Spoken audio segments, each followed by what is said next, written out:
அன்பிற்குரிய சகோதரர்களே, கடந்த சில நாட்களுக்கு முன்பதாக சகோதரர் முர்ஷித் அப்பாசி என்பவர் அப்துல் ராசிக் விவாத அழைப்பு மற்றும் விவாதம் செய்ய தகுதியானவரா என்ற தலைப்பிலே ஒரு வீடியோவை வெளியிட்டிருக்கிறார்.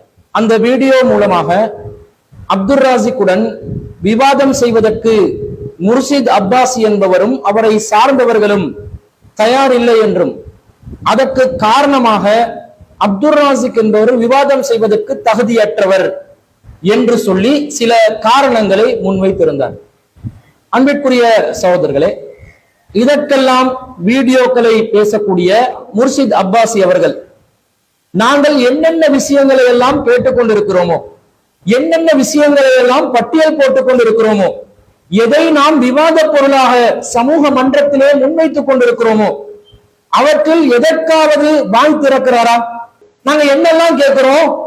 நபிகள் நாயகம் ஸல்லல்லாஹு அலைஹி வஸல்லம் அவர்களுக்கு லபீத் பின் ஆஸம் என்ற ஒரு யூதன் சூனியம் செய்ததன் காரணமாக நபிகள் நாயகம் ஸல்லல்லாஹு அலைஹி வஸல்லம் அவர்கள் 6 மாத காலமாக மனநிலை பாதிக்கப்பட்டவர்களாக இருந்தார்கள் என்றும், தான் செய்யாததை செய்ததாகவும், மனைவியிடம் இல்லறத்தில் ஈடுபடாமலேயே இல்லறத்தில் ஈடுபட்டதாக நினைத்துக் கொண்டே இருந்தார்கள் என்று ஒரு கட்டுக்கதை வருகிறது. யூதன் நபிகளாருக்கே சூனியம் செய்து நபிகளாரையே வீழ்த்தி விட்டார் என்று சொன்னால், நபிகளாருடைய மனநிலை பாதிக்கப்பட்ட நிலை 6 மாத காலம் நீடித்தது என்று வருகின்ற நேரத்தில் இது தெள்ள தெளிவாக அல் குர்ஆனுக்கு முரணாக இருக்கிறது. ஒரு முஸ்லிம் அல்லாதவன் ஆன்மீக ரீதியாக நபிகள் நாயகத்தையே வீழ்த்தி விட்டான் என்பது மிகப்பெரிய ஒரு ஆபத்தான கருத்தாக இருக்கிறது. நபிகள் நாயகத்தின் ஆன்மீகத்தையே கேள்விக்குறியாக்கக்கூடியதாக இருக்கிறது என்றெல்லாம் கேள்விகளை எழுப்புகிறோம். இதற்கு எந்த பதிலும் இல்லை. நபிகளாருக்கு சூனியம் செய்யப்பட்டதை மறுக்கிறார்கள். நாங்கள் சொல்கிறோம், மூசா நபிக்கு எப்படி அந்த கயிறு துண்டும் எப்படி அந்த கம்பு துண்டுகளும் பாம்பா கண்ணுக்கு விளங்கிச்சோ, அது உண்மையா மாறிச்சா பொய்யான்றது இரண்டாவது. மூசா நபி கண்ணை மாற்றி பயந்து போனார்களோ, இது போன்ற ஒரு மனநிலை தாக்கம் யாருக்கு ஏற்பட்டது? ரசூலுல்லாவுக்கு ஏற்பட்டது, ஏற்படாமல் இல்லை. இதை யாரு சொல்லிக் கொடுத்தா? மூசா நபி அவர்கள் பின்வாங்கி செல்கிற பொழுது அல்லாஹ் சொல்லி கொடுத்தான் பாருங்க, மூசாவே பயப்படாதீங்க, இது ஏமாற்று, இது பொய்ன்னு அல்லாஹ் சொல்லி கொடுத்தாங்க. அதே அல்லாஹ் மலக்குமார்கள் அனுப்பி, யூதன் இப்படி உங்களுக்கு வச்சிருக்கிறான் லபீத் இப்னு ஆஸம், இதை நீங்க பயப்பட தேவையில்ல, இதுக்கு இதுதான் மெத்தட்னு அல்லாஹ் என்ன செஞ்சான்? அங்க அல்லாஹ் ஒரு வழியில நிவர்த்தி செஞ்சான், இங்க அல்லாஹ் ஒரு வழியில நிவர்த்தி செஞ்சான். என்ன பிரச்சனை? ரெண்டுலயும் வஹி தானே சம்பந்தப்படுகிறது. அதை குர்ஆனிலே வருகிறதை ஏற்றுக்கொள்கிறோம், ஹதீஸிலே வருகிறதை ஏன் மறுக்க வேண்டும்? அதுல வேற 6 மாசம் மனநோயா இருந்துச்சாமே, பைத்தியம் சொல்லிடுறாங்க. அல்லாஹ் பாதுகாக்கணும். ஹதீஸ்ல வர வார்த்தையை சொல்லுங்க. ஹதீஸ்ல எந்த அளவுக்கு வருகிறது? செய்யாத ஒன்றை செஞ்ச மாதிரி, மனைவி கிட்ட போகாத நேரத்தில் போனோம், இந்த ஃபீலிங் தானே வந்து ஃபீலிங். இதை போய்கிட்டு பைத்தியக்காரத்தனன்றீங்களே அப்பா, இது ஆரோக்கியமா? இது ஒரு ஹதீஸை தூக்கி வீசுக்கிறதுக்காக பைத்தியம்னு சொல்லி என்ன செய்யறாங்க? நாங்கள் சொல்கிறோம், இன்றைக்கு எனக்கும் வரலாம் உங்களுக்கும் வரலாம். மனநிலை மாற்றம் வருமா இல்லையா? திடீர்னு ஒரு சிந்தனை வருதா இல்லையா? சில நேரம் நம்ம உட்கார்ந்துகிட்டு இருப்போம், எங்கேயோ மதுரையிலிருந்து நேற்று வந்த மாதிரி சிந்தனை வரும், வராதா? நம்ம இங்க இந்தியாவில் 20 நாள் இருந்து போட்டு நாளண்டைக்கு நாடு திரும்பினா திடீர்னு இந்தியாவில் இருக்கிற மாதிரி வரும். சில நேரம் இந்தியா பேச்ச கூட பேசிடுவோம், வருமா இல்லையா? அட இது சாதாரணமாப்பா. நபிகளாருக்கு வஹி வந்து சூனியம் என்று சொல்லிக் கொடுக்கப்பட்டது, எனக்கும் உங்களுக்கு என்ன வரல, அவ்வளவுதான் பிரச்சனை, அவ்வளவுதான் பிரச்சனை. 6 மாத காலம் பைத்தியத்தோடு இருந்தா வந்த குர்ஆன் வசனத்துக்கு என்ன நிலைமை? இதை நீங்க தான் யோசிக்கணுமா? அல்லாஹ்வே யோசிச்சு சொல்லி போட்டான், நாங்க தான் குர்ஆன் இறக்கணும், நாங்க தான் பாதுகாப்போம்.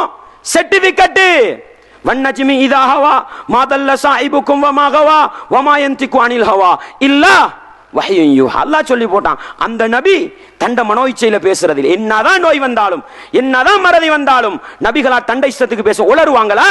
நடக்காது. வஹியோட தான் பேசுவாங்க. நபிகளார் எந்த அளவுக்குண்டா, மிஅராஜ் பயணம் என்ன சொன்னாங்க, அதை கூட சிலர் என்ன செஞ்சிடறாங்க, உருட்டி பிரட்டி என்னென்னமோ பண்றாங்க. என்னவாகுமோ கொஞ்ச நாளைக்கு இருந்து பார்ப்போம், அல்லாஹ் போதுமானவன். விளங்குதா?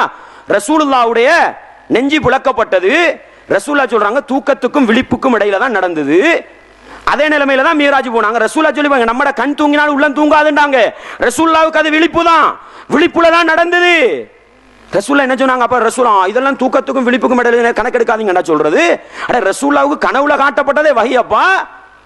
அப்படி தூக்கத்துல தானே கனவு வரும், அதுல காட்டப்பட்டதே வஹி என்று சொல்லும் பொழுது கொஞ்ச நேரம் கொஞ்ச நாள் என்ன ஒரு மாற்றம் உண்டு. சின்ன வித்தியாசம். அது கூட சஹாபாக்களுக்கே தெரியாது, புஞ்சாதிக்கு தான் தெரிஞ்சிருந்தது. அந்த அளவுக்குள்ள விஷயத்தை பெரிய விஷயமாக்கி குர்ஆனை மறுக்கிற நிலைமை வருதே சகோதரர்களே. அல்லாஹ்வை பயந்து கொள்ளுங்கள். எந்த அளவுக்குண்டா, நபிகளார் கடைசி நாள் 14 நாள் மரணப்படுக்கையில் இருந்தாங்க தானே. இந்த ஹதீஸை படிச்சவங்களுக்கு எல்லாம் தெரியும், ரசூலுல்லாவுக்கு கடுமையாக மயக்கம் வரும். சில நேரம் இந்த ஹதீஸை சில நேரம் கபர் வணங்கிகள் பிடிக்கலாம், அல்லாஹ் போதுமானவன், பிடிச்சா உடனே அதையும் தூக்கி வீசுவாங்களா இருக்கும். என்னண்டா, ரசூலுல்லாஹ் அப்படியே மயக்கத்தில் இருப்பாங்க, முகத்துக்கு மேல என்ன செஞ்சிருக்கும், திரை ஒன்று போட்டிருக்கும். ரசூலுல்லாஹ்க்கு மயக்கம் தெளிந்து முகத்திரையை தூக்கும் பொழுதெல்லாம் என்ன சொல்வார்கள், என்ன சொல்வார்கள், லஅனத்துல்லாஹி அலல் யஹூதி வன் நஸாரா, யூத நஸாராக்களுக்கு அல்லாஹ்வுடைய சாபம் உண்டாகட்டும், இத்தகது குபூர் அன்பியாஹிம் மசாஜித், அவர்கள் நபிமார்களுடைய அடக்கஸ்தலங்களை எல்லாம் வணக்கஸ்தலமா எடுத்து. இது வேற, கபர் வணக்கத்துக்கு நிறைய ஹதீஸ் இருக்குது. ஆனால் யூத நஸாராக்களை எச்சரிக்கை செய்து வந்த ஹதீஸ் எல்லாம் பெரும்பாலும் மரணப்படுக்கையில தான் வருகிறது. இன்றைக்கு வந்து ஒருத்தர் என்ன சொல்றாரு, இதெல்லாம் ரசூலா மயக்கத்தில் இருக்கும் பொழுது ஒளறி கொட்டினதப்பா, இதெல்லாம் நம்பிக்கிட்டு போயலான்னு சொன்னா என்ன செய்யறது, சொல்லலாமா? ரசூலா மயக்கம் தெளிவடைஞ்சு தானே சொன்னாங்க. ஒருத்தர் வந்து மயக்கத்தில் இருக்கும் பொழுது நல்லாவா பேசுவாரு, மயக்கம் தெளிவடைஞ்சோன்னா நல்லதா தானே பேசுவார். அட நபி அப்பா, அவரு மாசூம், மனிதனால பாதுகாக்கப்பட்டவர், வகையில் எந்த தீங்கும் வர முடியாது என்று சொல்லப்பட்ட அந்த மனிதருக்கு சின்னொரு மனநிலை, அதை வச்சுக்கிட்டு பெருசாக்கி பைத்தியக்காரனாக்கி ஹதீஸ் என்ன செய்யறாங்க. ஏன் சகோதரர்கள் இந்த அநியாயம் செய்ய வேண்டும், ஏன் இந்த துரோகம் செய்ய வேண்டும்? புகாரி இமாம் தானே பதிஞ்சாங்கண்டா உடனே அவருக்கு வேற, அவர் நான் மனுஷன் இல்லையா, நம்ம என்ன கடவுண்டா சொன்னோம் புகாரி இமாம. தவறு வரும், தவறு விட்டதை தவறா சுட்டி காட்டு, சரியாக செஞ்சதை தவறு காண போகாதே. இதான் நாகரீகம், இதான் நடுநிலை முஸ்லிம். புகாரில தவறு வரத்தான் செய்கிறது இல்லையா, புகாரில அறிவிப்பாளர் வரிசையில தவறு வந்த செய்தி இருக்கத்தான் செய்கிறது. உங்களுக்கு பார்க்கலாம், அபூ லஹப் நரகத்துக்கு போறன்னு சொன்னாங்க தானே ரசூலுல்லாஹ். அந்த அபூ லஹபுக்கு விரலுக்கடையால என்ன செய்யுமா, பால் கொடுக்கப்படும். என்னன்னு கேட்கும் பொழுது, முகம்மது பிறந்ததுக்காக நம்ம யாரை விடுதலை செஞ்சோம், சுவைபத்துல் அஸ்லமியா விடுதலை செஞ்சோம், அதனாலதான் கிடைச்சதுன்னு புகாரி இமாம் தான் போட்டு வச்சிருக்கிறாரு. பால்குடி ஹதீஸுக்கு கீழால, பால்குடி ஹதீஸுக்கு சரியான அறிவிப்பாளர் வரிசை தான் வருகிறது. அதுக்கு கீழால நபிகளாரை காணாத நபித்தோழர்கள் உருவா என்பவர் என்ன செய்கிறார், அவர குடும்பத்தில் யாரோ கனவுல கண்டதாக சொல்றாரு. இத புகாரி இமாம் சரியான ஹதீஸ்ல தொடர்ல பின்பகுதியில் பதிஞ்சிட்டு போனாங்க. இது லைவ் தான். ஏன், நபிகளாரை காணாத அபூ லஹபை காணாத ஒருவர் கனவுல கண்டதாக சொன்னா ஏற்றுக்கொள்ளலாமா? தவறா சொல்லு, முஸ்லிம் இமாம் மனிதர் தான், அவர் அறிவிப்பாளர் வரிசையில தவறு விட்டு ஹதீஸ பதிஞ்சிருந்தாரா, தவறுன்னு சொல்லுங்க. சரியா செஞ்சதுக்கு குறை சொல்லணுமாப்பா? என்ன பிடிச்சிருக்குது நமக்கு? அன்பாண்டவர்களே, அது தனி ஒரு பகுதி. நான் என்ன சொல்ல வருகிறேன் என்றால், ரசூலுல்லாஹ்வுடைய ஹதீஸ் அழகா விளங்க முடியுது, தெளிவா குர்ஆனோட புட்டு விளங்க முடியுது. அப்படி இருக்கும் பொழுது என்ன செய்ய வேண்டிய அவசியம் கிடையாது. ஹதீஸ்களை எல்லாம் தூக்கி வீசி போட்டு நம்மட வழிகட்டு சிந்தனை என்ன செய்ய வேண்டிய அவசியம் இல்லை, நிறுவ வேண்டிய அவசியம் கிடையாது. நாங்க என்னெல்லாம் கேட்கிறோம், நபிகள் நாயகம் ஸல்லல்லாஹு அலைஹி வஸல்லம் அவர்களுக்கு லபீத் பின் ஆஸம் என்ற ஒரு யூதன் சூனியம் செய்ததன் காரணமாக நபிகள் நாயகம் ஸல்லல்லாஹு அலைஹி வஸல்லம் அவர்கள் 6 மாத காலமாக மனநிலை பாதிக்கப்பட்டவர்களாக இருந்தார்கள் என்றும், தான் செய்யாததை செய்ததாகவும், மனைவியிடம் இல்லறத்தில் ஈடுபடாமலேயே இல்லறத்தில் ஈடுபட்டதாக நினைத்துக் கொண்டே இருந்தார்கள் என்று ஒரு கட்டுக்கதை வருகிறது. யூதன் நபிகளாருக்கே சூனியம் செய்து நபிகளாரையே வீழ்த்தி விட்டான் என்று சொன்னால், நபிகளாருடைய மனநிலை பாதிக்கப்பட்ட நிலை 6 மாத காலம் நீடித்தது என்று வருகின்ற நேரத்தில் இது தெள்ள தெளிவாக அல் குர்ஆனுக்கு முரணாக இருக்கிறது. ஒரு முஸ்லிம் அல்லாதவன் ஆன்மீக ரீதியாக நபிகள் நாயகத்தையே வீழ்த்தி விட்டான் என்பது மிகப்பெரிய ஒரு ஆபத்தான கருத்தாக இருக்கிறது. நபிகள் நாயகத்தின் ஆன்மீகத்தையே கேள்விக்குறியாக்கக்கூடியதாக இருக்கிறது என்றெல்லாம் கேள்விகளை எழுப்புகிறோம். இதற்கு எந்த பதிலும் இல்லை. இன்னும் பாருங்க, இன்னொரு விஷயம் சொல்லுவாங்க. இதை நான் உங்களுக்கு சொல்றது, நீங்க கட்டாயம் இதை படிக்கணும், இந்த விஷயத்தை விளங்கணும். பெரும்பான்மை சமூகம் வழிகேட்ட நோக்கி போய் கொண்டிருக்குது. அதை நீங்க என்ன செய்யணும், பாதுகாக்கணும். அந்த சமயம் எங்களுக்கு ஒரு பொறுப்பு ஒன்று இருக்குது. வழிகேட்டை வழிகேடாக விளங்கப்படுத்தி மக்களை நரகத்தை விட்டு பாதுகாக்கிற ஒரு கடமை இருக்குது.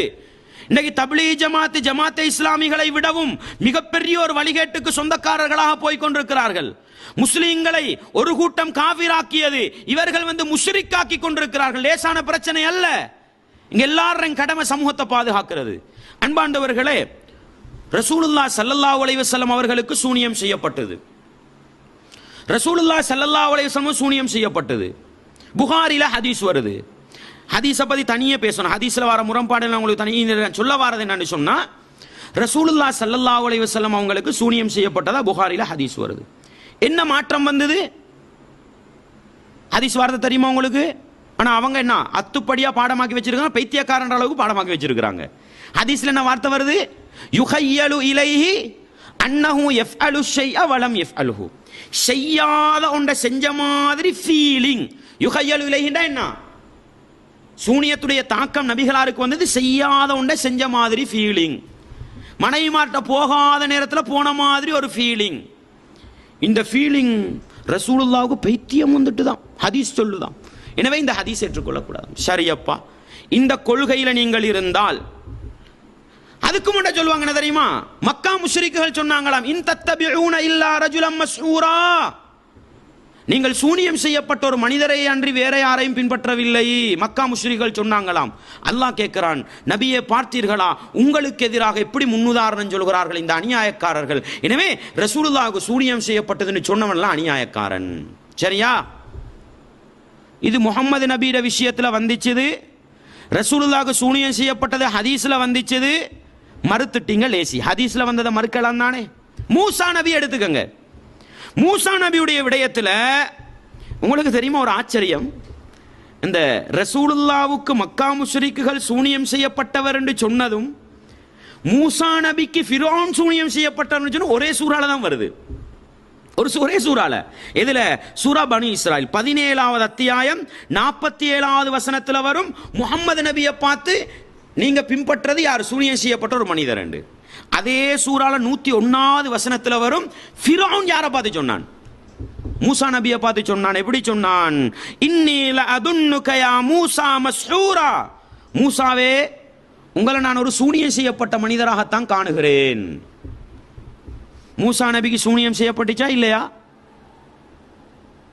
செய்யப்பட்டுச்சா இல்லையா? முரண்பாட்டை சொல்றேன் பாருங்க. அல்லாஹ் அல் குர்ஆன்ல சொல்றான் பாருங்க, மூசா நபிக்கும் ஃபிரௌனுடைய காலத்து சூனியக்காரர்களுக்கும் இடையில ஒரு மிகப்பெரிய ஒரு சவால் நடந்து கொண்டிருக்குது. மூசா நபி சொல்றாங்க, உங்களோட தடிகள் அது இதெல்லாம் போடுங்கப்பா. ஃபைதா ஹிபாலுஹும் வ இஸியுஹும் யுஹய்யலு இலைஹி. இதான் விஷயம். புகாரில ரசூலுல்லாஹ்க்கு வந்த ஹதீஸ்ல என்ன மாற்றம் வந்தது? யுஹய்யலு இலைஹி அன்னஹு யஃஅலு ஷைஅ வ லம் யஃஅலுஹு.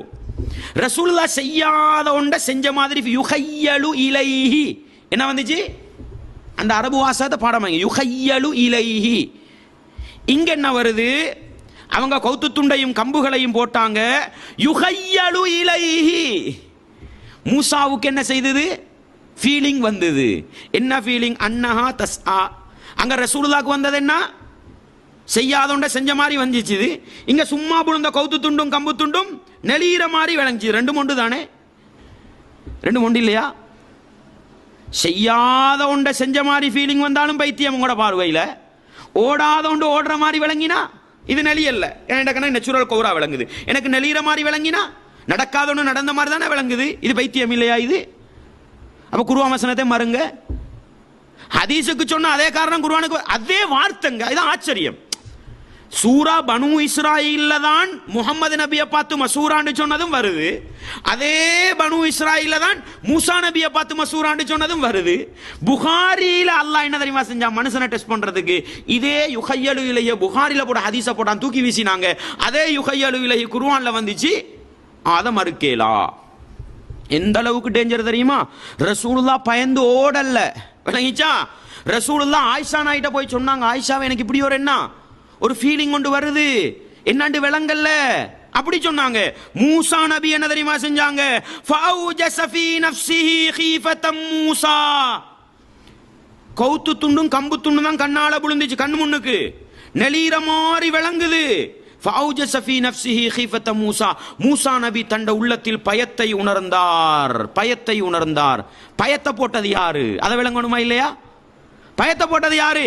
இது சூரா தாஹாவுடைய 20வது அத்தியாயத்தின் 68வது வசனம். அது அப்படியே நீங்க போய் சூரத்துல் அராஃப் 7வது அத்தியாயம் 116வது வசனத்தை பாருங்க.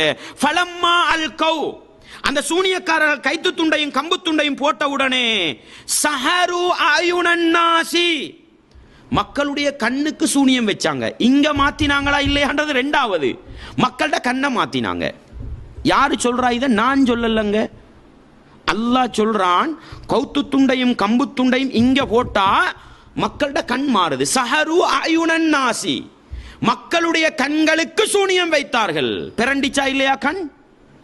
கம்பு துண்டும் கௌத்து துண்டும் நெளிகிற மாதிரி விளங்கிச்சா இல்லையா? யாருடைய தாக்கம் இது? இது தாக்கம் இல்லைன்றீங்களா? அப்ப அல்லாஹ் இருக்குதுன்னா நீங்க இல்லைன்றீங்க. இது முரண்பாடு இல்லையா? இது ரசூலுல்லாஹ்ட விஷயத்துல வந்தா தூக்கி வீசணும்ன்றீங்க, குர்ஆன்ல மூசா நபியோட விஷயத்துல வந்தா இல்ல அது குர்ஆன் அப்படியா? இதான் முரண்பாடுன்றது. பாருங்க எந்த அளவுக்கு அல்லாஹ் சொல்றான்னு. மக்களோட கண்ணுக்கு சூனியத்தை வச்சு வஸ்ஸர்ஹபூஹும், அவர்களை பயமுறுத்தினார்கள். இர்ஹாபுண்டா என்ன? பயங்கரவாதி. இஸ்தர்ஹப, இஸ்தர்ஹப இர்ஹாபுல இருந்து வந்த ஒரு சொல், பயமுறுத்தினார்கள். இந்த பயமுறுத்தல் தான் மூசா நபியை உறுத்திச்சு. மூசா நபி மூசா நபி எப்படி ஆள் தெரியுமா? எப்படி ஆள்? மூசா நபிக்கு ஏற்கனவே ட்ரைனிங் கொடுக்கப்பட்டிருக்குது பாம்புக்கு இல்லையா? மூசா நபி நபியா வாரத்துக்கு முன்னால தடியொண்ட கையில் எடுத்துக்கிட்டு வந்தாங்க. அல்லாஹ் கேட்டான், மூசாவே உங்களோட கையில் என்ன இருக்குது? இது என் கையில் ஒரு தடி ஒன்று இருக்குது, ஆட்டு மாடு கொப்பெல்லாம் எடுத்து கொடுப்பேன், தேவை கூண்டி கொள்வேண்டாங்க. அல்லாஹ் சொன்னா அதை கொஞ்சம் கீழே போடுங்க. போட்டா பாம்பாவிச்சு. அது நேச்சுரல் பாம்பா இல்லையா? உண்மையான பாம்பா இல்லையா? அல்லாஹ் சொல்றான் சுஅபானும் முபீன், தெளிவான பாம்பு, அங்க சந்தேகம் இல்லை. அந்த பாம்பை கண்டு ஓடினாங்க மூசா நபி. அல்லாஹ் சொன்னா மூசாவே புடிங்க, இது பாம்பு இல்ல, இது என்ன கம்பு, புடிங்க. புடிச்சா கம்பாவிச்சு. இந்த ட்ரைனிங் கொடுத்த மூசா நபி கம்பு துண்டையும் கவுத்து துண்டையும் பார்த்து ஓடுவாங்களா? நான் கேட்கிறேன். நானும் நீங்களும் ஓடினா ஆச்சரியம் இல்லை. மூசா நபி ஏற்கனவே உண்மையான பாம்பை கண்டு ஓடி அதை பயப்படாம அல்லாஹ்ட பேச்சை கேட்டு பிடிச்சவங்க. கவுத்து துண்டுக்கும் கம்பு துண்டுக்கும் ஓடுவாங்களா? இல்லங்க. அங்க கவுறு துண்டு கம்பு துண்டு புழும் பொழுது என்ன பிறண்டிச்சு கண். இது பைத்தியம் இல்லையா? இது ஹதீஸ்ல யுஹையலு இலைஹி வந்தா பைத்தியம், குர்ஆன்ல அதே யுஹையலு இலைஹி வந்தா அது பைத்தியம் இல்ல, அது அல்லாஹ்வுடைய அற்புதம். அப்படியா? என்னங்க இது முரண்பாடு? அன்பார்ந்தவர்களே, இஸ்லாமிய உறவுகளே, நிதானமாக அல்லாஹ்வை பயந்து குர்ஆனையும் சுன்னாவையும் நேசிக்கிற மக்களாக இருந்தால் நிதானமாக சிந்தித்து பாருங்கள். மிகப்பெரிய ஒரு வழிகேடு எங்களுடைய தலைக்கு மேலால் அமர்ந்து கொண்டு எங்களை நரகத்தின் பக்கம் அழைத்துக் கொண்டு செல்கிறது என்பதை நானும் நீங்களும் மறந்துவிடக் கூடாது. எனவே மூசா நபியோட விஷயத்திலேயும் மஸ்ஹூராண்டு வந்திருக்குது. குர்ஆன்ல கண்ணுக்கு சூனியம் வைக்கப்பட்டவர் எந்த அளவுக்கு? கவுத்து துண்டும் கம்பு துண்டும் பிறண்டு விளங்கி பயந்தோடுற அளவுக்கு. அப்ப இது மூசா நபி ரசூலுல்லாஹ் பயந்து ஓடல்ல. ஆயிஷா நாயிட்ட போய் சொன்னாங்க, ஆயிஷாவே எனக்கு இப்படி ஒன்று இருக்குது, எங்களுக்கு வருமா வராதா? நீங்க அல்லாஹ் பயந்து சொல்லுங்களேன், அல்லாஹ் பயந்து சொல்லுங்களேன். சில நேரம் செய்யாத ஒன்று செஞ்ச ஃபீலிங் வருதா இல்லையா? அல்லாஹ் பயந்து சொல்லுங்க. நீங்க யாருக்கும் பேச தேவையில்லை. வருதா இல்லையா? வருதா இல்லையா? மனுஷனுக்கு இயல்பா வாரது உண்டுங்க. சில நேரம் லுகர் போய் நாங்க அப்படி கட்டி புட்டுவத்தில் உட்கார்ந்தா தூக்கம் போகுது. எலும்பி கொஞ்சாதி சாப்பாட்டுக்கு கூப்பிடக்குள்ள தான் திண்டாச்சின்ற சிந்தனை வருது. பார்த்தா திண்டி இல்லை. வருதா இல்லையா?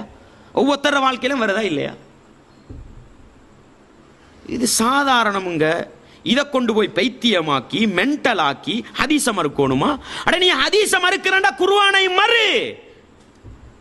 ஒரு வகையில் நான் நியாயம் சொல்லலாம். ஏன்? அதே கேட்டகரி, அதே கான்செப்ட். அப்படிதானே? மஸ்ஹூராண்டு மூசா நபிக்கும் வந்துச்சு, ரசூலுல்லாஹ்க்கும் வந்துச்சு. மஸ்ஹூராவுக்குள்ள விளக்கம், மூசா நபியும் சூனியம் செய்யப்பட்டு ஓடினாங்க, ரசூலுல்லாஹ்க்கும் பாதி. ஹதீஸ்ல வந்ததை தூக்கி வீசினீங்க, குர்ஆன்ல. இதுதான் முரண்பாடுன்றது. இந்த முரண்பாடு தான் என்னை சத்தியத்தில் ஆழமாக வைத்திருக்கிறதுன்றதை நான் உங்களுக்கு சொல்லிக் கொள்றேன். அன்பார்ந்தவர்களே, இஸ்லாமிய சகோதரர்களே, அடுத்தது பாருங்க. நான் நிறைய இருக்குது விளங்குதான். நான் ரெண்டாவது பாட்டு ஒன்று போட்டு உங்களுக்கு ஹதீஸ்ல எப்படி எல்லாம் முரண்படுறாங்கிறத நான் சொல்றேன்.